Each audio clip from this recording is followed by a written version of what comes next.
Good morning, everybody. Yes, it is morning and I am awake. My last day in Madrid and I am headed off to rent my car and drive to Toledo for a couple of days. Unfortunately, I didn't get to enjoy too much time in Madrid except for the last video you saw. Got really one full day because I spent at least a day and a half sick in bed. But I'm feeling a lot better and I'm gonna be going to Toledo and then to Salamanca and then I believe over to Lisbon, Portugal. But everything's sort of up in the air right now. I haven't booked anything ahead of time. So I'm gonna take you guys along for the ride with me and we will see where we end up.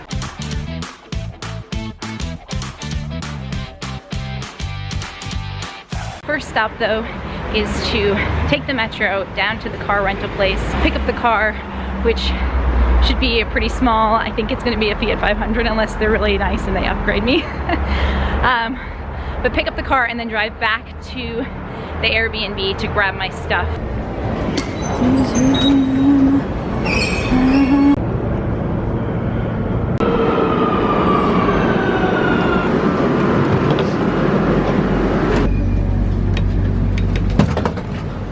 So I actually came to the rental car place yesterday to see if it would be cheaper to rent in person, and I can tell you assuredly that it is not. It is like 3 or 4 times more expensive to rent in person.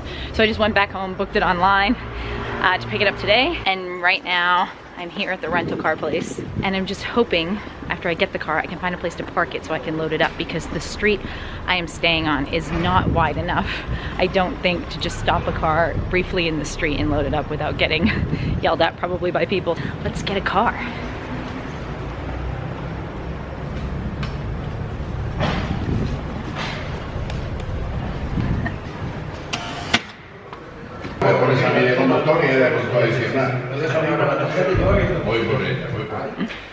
Tengo una reserva?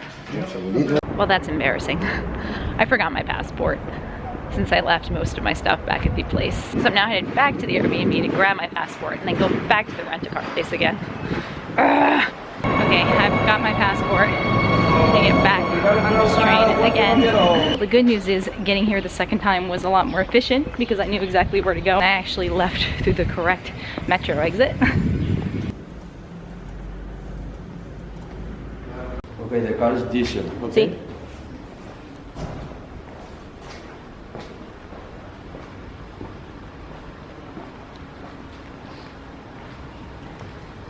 Holy crap, this car is enormous. It's a Jeep Renegade, not Fiat 500 that I picked on the website, but okay. And now I need to figure out how to get back to my hostel to pick up all of my stuff. So I forgot to mention this is also a stick shift, so that will be a lot of fun. It's been a while since I've driven a stick shift, but it's the kind of car I had when I first got my driver's license. For years I had a stick shift, so I am used to them, and I did drive one in DC. I feel like such an idiot for forgetting my passport. Who goes to drive in a foreign country and doesn't have their passport with them? But in my defense, it is my first time driving outside the US, and I really just was in a hurry this morning and didn't give it much thought. Do I have e-brake? Is there a brake? Doesn't look like there's a brake on. Ooh. All right, I'm gonna focus on my driving now. Okay, I made it back to the apartment without incident, and this car is actually not too hard to drive other than that first lurch, but it's all coming back just like riding a bicycle.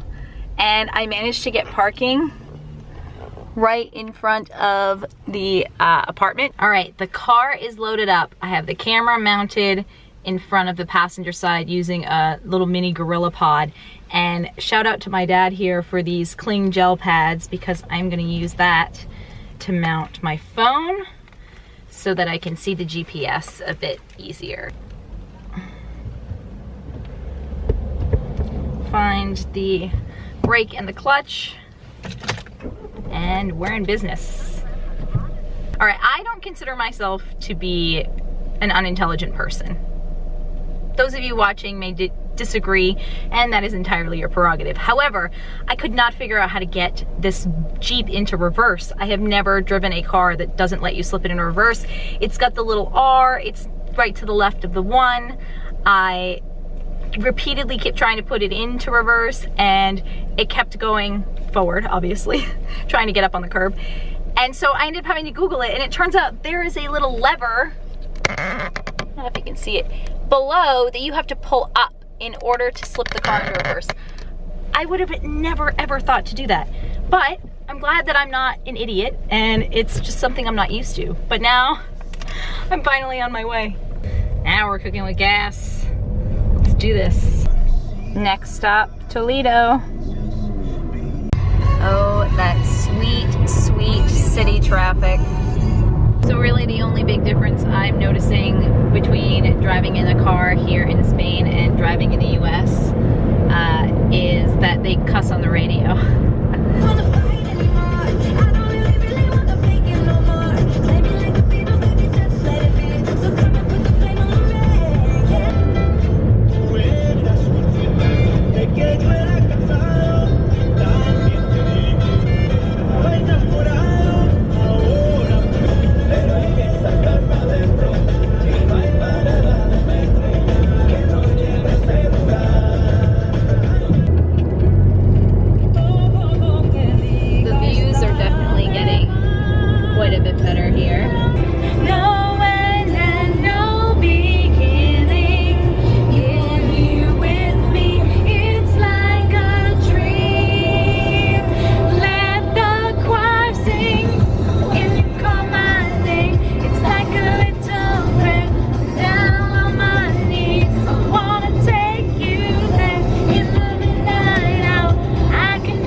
I made a split-second decision to pull over on the side of the road. There's gas stations just off the highway because I am so thirsty.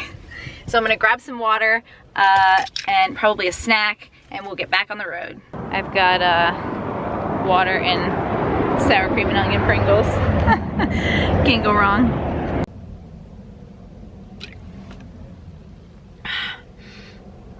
Water is so delicious when you're really thirsty.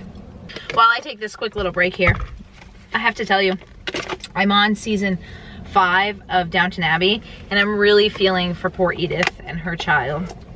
And spoilers, so if you're not up to season 5, I don't want to give too much away, but very happy that things seem to be improving for her. And I cannot believe that freaking Mrs. Bates is in jail right now. Don't give away what's going on though. I don't know what happens, but I love that show. Once you're off the highway, it's really lovely out here. A lot of rolling hills, and I can see some mountains off in the distance. It's hard to capture it on this camera, obviously, while I'm driving, so time to get back on the road. So the signs say that I'm here. Oh, wow. Looks really pretty from here. And here's my exit. So this is a kind of driving I have never done. This road. The car is yelling at me because of how close everything is. It's beeping like crazy, but yes, both sides are very close. I'm aware. But this is the directions. Oh God, I hope I don't get stuck in here. Jeez, I got like a line of cars behind me.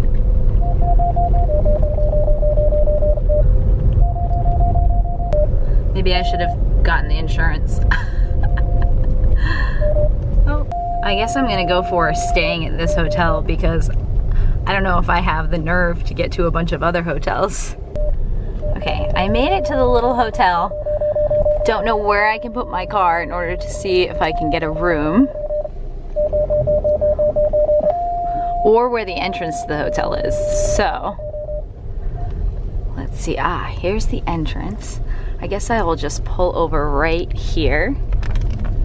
Es perfecto.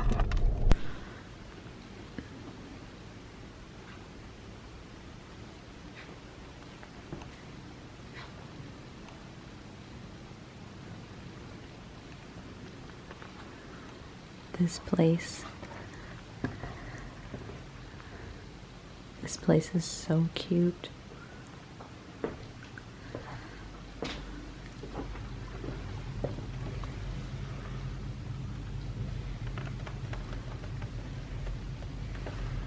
So they only had a room for one night because they're booked tomorrow. So I booked it for a night since I just want to put the car away for the day and be able to do some exploring. And I'll decide tomorrow if I want to book somewhere else for a night or if I'm just going to keep moving and go on to Salamanca. But it was only 52 euros for one person for one night, and it was 12 euros for the car. So not terrible. And now I'm gonna go park the car and then go check out Toledo. So I found this hotel by just going online and looking up hotel prices in this area. I think I located it on the Expedia website. However, I don't actually know exactly where I am in the city. I think I'm in the old town, and I think I'm just kind of southwest of the main section. So at this point, I'm just gonna wander around for the rest of the evening. Thanks for coming with me on my road trip, and tomorrow I am going to spend some more time in Toledo the whole day. So I will do some more recording and share my explorations of the city with you. But so far, I can say I definitely am finding Toledo to be a very enchanting, beautiful place. So I'll bring the camera back out and record as I walk around this amazingly beautiful old town here in Spain.